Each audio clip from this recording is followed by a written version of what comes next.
नमस्कार दोस्तों, एक बार फिर से स्वागत है आप सभी का आपके अपने चैनल टारगेटेड वन पे। मैं हूं अमृता और काफ़ी लंबे समय के बाद हम आप सभी के सामने फिर से वीडियोस लेकर आए हैं, क्योंकि इधर बीच आप सभी जानते होंगे कि यूपी टीजीटी और पीजीटी की वैकेंसीज़ नहीं आए। तो क्योंकि अब अनाउंसमेंट हो चुकी है कि थोड़े समय बाद आपको हो सकता है इस साल के एंड तक या 2025 में आपको नई वैकेंसी देखने को मिले। और जो लोग बहुत टाइम से प्रिपेयर कर रहे थे, क्योंकि वैकेंसीज़ देखिए बहुत पहले आ चुकी थी और एग्जामिनेशंस नहीं हुए थे, तो उन कैंडिडेट्स के लिए काफ़ी अच्छा मौका है प्रिपरेशन करके अपनी टीजीटी और पीजीटी की सीट को कवर करने का। तो चलिए ज़्यादा आपका टाइम वेस्ट ना करते हुए स्टार्ट करते हैं आज का वीडियो। तो दोस्तों, आज का जो टॉपिक है वो हमारा, क्योंकि पिछली बार हमने जो वीडियो ख़त्म की थी वो फाइनेंस पे ही थी और इकोनॉमिक इम्पोर्टेंस हमारा रह गया था। तो उस टॉपिक को कवर करते हुए इसके बाद का जो हमारा टॉपिक है, अकॉर्डिंग टू सिलेबस हम लेकर के बिल्कुल चल रहे हैं, जो यूपी टीजीटी और पीजीटी का सिलेबस है उसके अकॉर्डिंग। तो इसमें बहुत सारे टॉपिक है जो आपके पीजीटी के लिए भी आप कवर कर सकते हैं और टीजीटी के लिए भी। तो आज हम जिस टॉपिक पे डिस्कशन करेंगे वो है फाइनेंस इकोनॉमिक इम्पोर्टेंस, यानी कि हम आज फाइनेंस की इकोनॉमिक इम्पोर्टेंस के बारे में डिस्कशन करेंगे। बहुत ईजी टॉपिक है, यहाँ से आपको शायद ही एक या दो क्वेश्चन देखने को मिल जाए, लेकिन हाँ, ऐसा नहीं है कि आप ये टॉपिक स्किप कर दें, क्योंकि कई बार यहाँ से भी क्वेश्चन आ जाता है, क्योंकि बच्चे इसको पढ़ते नहीं है, तो यहाँ से एक दो क्वेश्चन का छूट जाता है, एक दो नंबर छूट जाता है। और आपको पता ही है कि जब मेरिट बनती है तो एक एक नंबर का कितना महत्व होता है। तो किसी भी चीज़ को स्किप ना करें, हर चीज़ को पढ़ते हुए लेकर के चलें।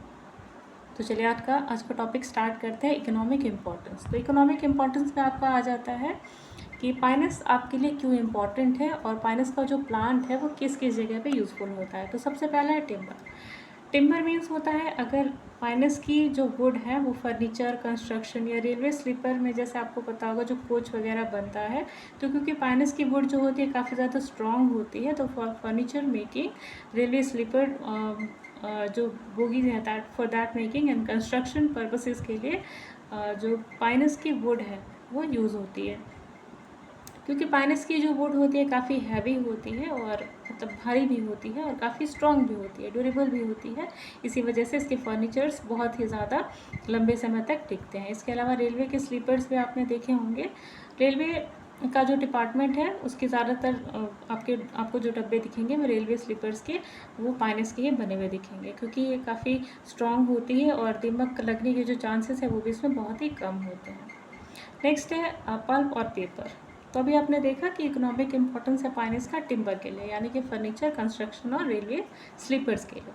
नेक्स्ट है आपका पल्प और पेपर। तो पाइन जो है फाइनेंस ट्री, उसका यूज़ होता है पल्प और पेपर बनाने के लिए। पेपर इंडस्ट्री देखिए आजकल, क्योंकि पेपर जो है बहुत बड़ा इशू है, पेड़ को काट करके पेपर बनाए जाना एक बहुत ही नेगेटिव पॉइंट है, क्योंकि इस डिजिटलाइजेशन के टाइम में पेपर बहुत ज़्यादा यूज़ हो रहा है हर जगह। तो फाइनेंस का जो प्लांट है वो पेपर का जो पल्प है उसको बनाने के लिए इस्तेमाल किया जाता है। तो इसे डायरेक्टली नहीं बनाया जाता। सबसे पहले फाइनेंस की प्लांट को छोटे छोटे पीसेस में ग्रेट कर लिया जाता है, फिर उसका एक थिक पल्प बना करके फिर उसको मशीनरीज में डाला जाता है और उनका जो रेसिड्यू बचता है उससे बाद में पेपर को बनाया जाता है।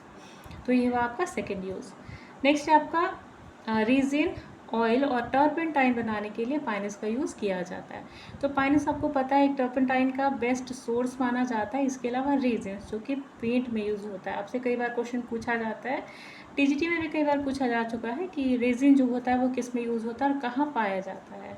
तो बेसिक जो कंपोनेंट होता है पेंट का वो होता है रेजिन। इसके अलावा ऑयल, टर्पेंटाइन ऑयल जो होता है जिससे पेंट, वार्निशेस, पॉलिशेस और केमिकल्स और फार्मास्यूटिकल्स में यूज़ किया जाता है, वो टर्पेंटाइन ऑयल जो है आपको फाइनेंस प्लांट से मिलता है। इसके अलावा इम्पॉर्टेंट जो एडिबल ऑयल्स हैं उनमें कई बार एक इंग्रेडिएंट के रूप में यूज़ किया जाता है, हालांकि एक एडल्ट्रेशन है।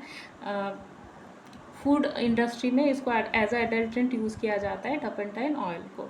तो ये 3 यूजेस आपने देखे। इसके अलावा और जो पॉइंट्स है उन पर हम डिस्कशन करेंगे। तो एक बार इसको रिवाइज कर लेते हैं। टिम्बर और पेपर पल्प और टर्पेंटाइन ऑयल, रेजिन और ऑयल बनाने के लिए यूज़ होता है फाइनेंस। नेक्स्ट है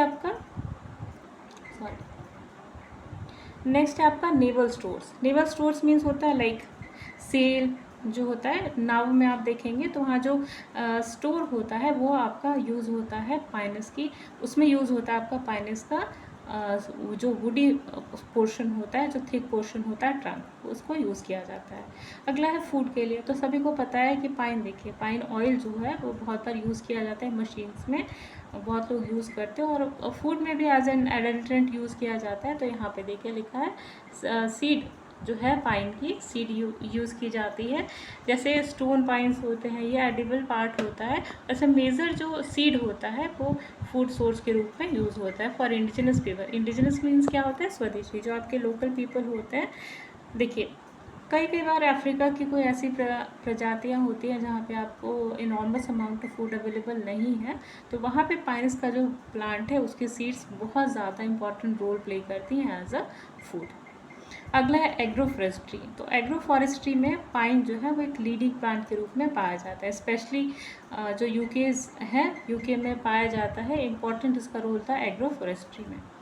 अगला है पाइन और कॉनिफर जो होते हैं इनके, क्योंकि इनका वैस्कुलर टिश्यू जो है वो काफ़ी ज़्यादा डेवलप्ड होता है, और ये सीड जो पाइन्स होते हैं, जो कॉनिफरस प्लांट होते हैं, ये सीड का प्रोडक्शन नहीं करते, सॉरी फ्लावर का प्रोडक्शन नहीं करते हैं। जो आप कोन्स देखते हैं ना, कोन से ही इनका सीड का प्रोडक्शन होता है। ठीक है, तो आज का वीडियो में 2 मिनट का रिवाइज करते हैं, उसके बाद इस टॉपिक को ख़त्म करते हैं। फिर कल हम आपके लिए नया टॉपिक लेकर के आएंगे, जहाँ हम इफेड्रा के स्ट्रक्चर के बारे में पढ़ेंगे, उसकी क्लासिफिकेशन और उसके इंटरनल स्ट्रक्चर, रिप्रोडक्शन के बारे में पढ़ेंगे। तो काफ़ी लंबा टॉपिक है, तो आप एक वीडियो में तो कवर नहीं कर पाएगा, तो छोटे छोटे वीडियो हम आपको कंटिन्यूसली लेकर के आएंगे। तो चलिए थोड़ा सा 2 मिनट का रिवाइज करते हैं। तो इकोनॉमिक इम्पोर्टेंस में आ जाएगा पाइनस के टिम्बर यानी फर्नीचर, कंस्ट्रक्शन, रेलवे स्लीपर्स बनाने के लिए पाइनस का यूज़ किया जाता है। नेक्स्ट है पल्प और पेपर इंडस्ट्री में पाइनस का यूज़ किया जाता है। अगला टर्पेंटाइन ऑयल, रेजिन, और इसके अलावा पॉलिशेस, वार्निशेस, केमिकल्स, फार्मास्यूटिकल्स में जो टर्पेंटाइन ऑयल यूज़ होता है उसका प्रोडक्शन हमारे पाइनस ट्री से होता है। अगला है नेवल स्टोर्स, लाइक नेवी में जो स्टोर्स होते हैं उनमें बहुत बड़ा इंपॉर्टेंट रोल होता है पाइनस के प्लांट का। अगला है फूड के रूप में। तो ऐसी सिटीज़ जहाँ पे फूड की स्कैसिटी है वहाँ पे एज अ फूड इसके सीड्स को यूज़ किया जाता है। अगला है एग्रो फॉरेस्ट्री। तो एग्रो फॉरेस्ट्री स्पेशली यूकेज में एग्रो फॉरेस्ट्री में पाइन्स के ट्री को यूज़ किया जाता है, क्योंकि ये प्लांट ऐसा है जो कि फ्लावर प्रोड्यूस नहीं करता, तो सीड को हम as a edible part use कर सकते हैं। तो आज के वीडियो को हम यहीं पर ख़त्म करते हैं, और अगर आपको अच्छा लग रहा है तो प्लीज़ आप किसी के साथ में शेयर कर सकते हैं। और इसके बाद भी आपके लिए कुछ इंपॉर्टेंट क्लासेस आएंगी जो आपकी यूपी टीजीटी, पीजीटी और आपके DSSS के लिए भी इम्पॉर्टेंट है, क्योंकि आज का टॉपिक बहुत छोटा था। तो आज की वीडियो को हम यहीं पे खत्म करें।